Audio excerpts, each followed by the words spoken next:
আজকে আপনাদের তৈরি করে দেখাবো জন্মদিনের কেক, তাও আবার ৬০-৭০ টাকা খরচ করে। এখানে আমি ডিম, তেল, কেক তৈরির কোনো উপকরণ ব্যবহার করিনি। যে কেউ এই কেক সহজে বাসায় তৈরি করে নিতে পারেন। আসসালামু আলাইকুম, ওয়েলকাম টু উম্মে মারজানস কিচেন। আপনারা যদি আমার চ্যানেলটা সাবস্ক্রাইব করে ভালো লাগে সাবস্ক্রাইব করে পাশে থাকবেন, পাশে থাকা বেল আইকনটাকে অন করে দিবেন, তাহলে যে কোনো নোটিফিকেশন খুব সহজে আপনারা পেয়ে যাবেন। চলুন দেখা যাক কীভাবে কেক তৈরি করা যায়। এখানে আমি একটি বাটিতে 1 প্যাকেট বিস্কুট নিয়ে দিচ্ছি। আমি বড় 1 প্যাকেট নিয়েছি চকলেট বিস্কুটগুলো।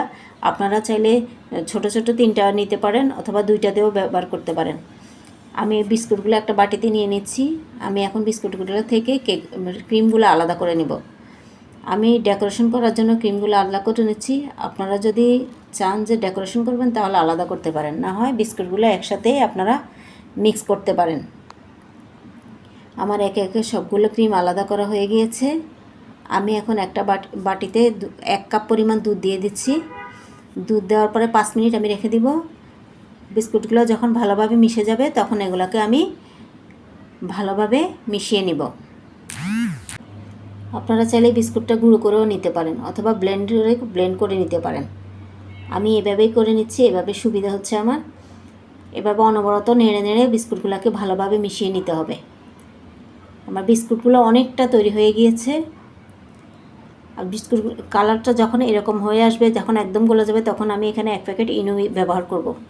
ইনো দেওয়ার পরে বিস্কুটগুলো ভালোভাবে মিশিয়ে নিচ্ছি। ইনো যে কোনো দোকানে আপনারা পাবেন কিনতে। এখন সব উপকরণগুলো ভালোভাবে মিশিয়ে নিতে হবে। দেখুন ইনো দেওয়ার পরে কীরকম ফ্লাফি হয়ে গেছে, একদম ফুলে উঠেছে। এভাবে কেকটা একদম সফট হবে, শক্ত থাকবে না। খুব ভালোভাবে মিশিয়ে নিতে হবে যেন কোনো দানাদার অংশ না থাকে। এখন আমি যে পাত্রের মধ্যে কেকটা বসাবো সেখানে আমি একটু তেল দিয়ে দিচ্ছি। তেল দিয়ে একটু ভালো করে ব্রাশ করে নিতে হবে, তাহলে কেকটা নিচে লেগে থাকবে না। এখন আমি উপরে একটা কাগজ দিয়ে দিব। কাগজ দেওয়ার পরে উপর দিয়ে আর একটু ব্রাশ করে দিব। এভাবে দেওয়ার পরে যখন আপনি কেকটা নামাবেন তখন সুন্দরভাবে আপনি কেকটা উঠিয়ে নিতে পারবেন, না হয় নিচে লেগে যাবে। আমার ব্রাশ করা শেষ। আমি এখন উপরগুলো বাটিতে ঢেলে দিচ্ছি।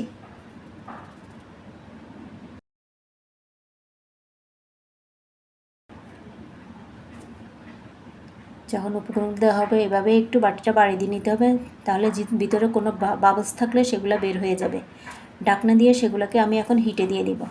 আমি চুলাতে দিচ্ছি না, আমি এটা রাইস কুকারে দিচ্ছি। একটা স্ট্যান্ডের উপর দিয়ে দিব সামান্য পরিমাণে পানি দিয়ে। রাইস কুকারে দিলে আমার খুব দ্রুত কেকটা হয়ে যাবে। দেখেন আমি দিয়ে দিচ্ছি।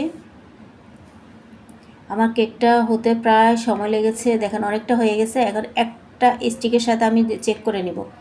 স্টিকের গায়ে যদি সামান্য পরিমাণে লেগে থাকে তাহলে কেকটা কাঁচা থেকে যাবে। দেখেন কোনো অংশ লেগে নেই, তার মানে আমার কেকটাও তৈরি হয়ে গিয়েছে। আমার এখানে সময় লেগেছে 30 মিনিটের মতো। কেকটা আমি এখন নাইফ দিয়ে চারপাশ থেকে কেটে নিব। কেটে নিয়ে ভালো করে তাহলে উঠাতে সুবিধা হবে। আমি একটা প্লেটে ঢেলে নিব। দেখেন আমার কেকটা সুন্দরভাবে হয়ে গেছে। আমি এখন কাগজটা সরিয়ে নিচ্ছি। দেখেন কি সুন্দর তৈরি হয়ে গেছে কেকটা আমার।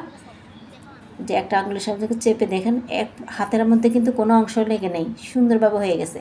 এখন আমি যে চকলেটটা রেখেছি সেগুলো মেল্ট করে নিব। আমি এখানে কিছু 10 টাকা দামের চকলেট কিনে নিয়ে আসছি। এগুলো যে আপনারা বাইরে থেকে কিনে আনতে পারেন ডেকোরেশনের জন্য। আমি এখানে একটা পাত্রের মধ্যে ফুটন্ত গরম পানি নিয়েছি, ওখান থেকে 1 চামচ পরিমাণ পানি দিয়ে সেগুলো যখন গরম পানির মধ্যে রেখে এভাবে একটু একটু করে নাড়াচাড়া করবেন, দেখবেন সুন্দরভাবে মেল্ট হয়ে যাচ্ছে চকলেটগুলো। এভাবে একটু একটু করে চকলেটগুলোকে সুন্দর করে মেল্ট করে নিতে হবে। আমি যে বিস্কুটের ক্রিমগুলো নিয়েছি সেগুলো এটার সাথে মিক্স করে নিব একসাথে, তারপর ডেকোরেশনের জন্য দিয়ে দিব। আমি এখন সুন্দর করে ডেকোরেশনের জন্য ক্রিমগুলো ঢেলে দিচ্ছি। এগুলো সুন্দরভাবে স্প্রেড করে নিতে হবে। দেখেন আমি উপরে কিছু এখানে জেমস চকলেট ইউজ করে ডেকোরেশনের জন্য ইউজ করছি। দেখেন কি সুন্দর একটা কেক তৈরি হয়ে গেছে। এভাবে আপনারাও বাসায় সুন্দরভাবে কেক তৈরি করতে পারেন।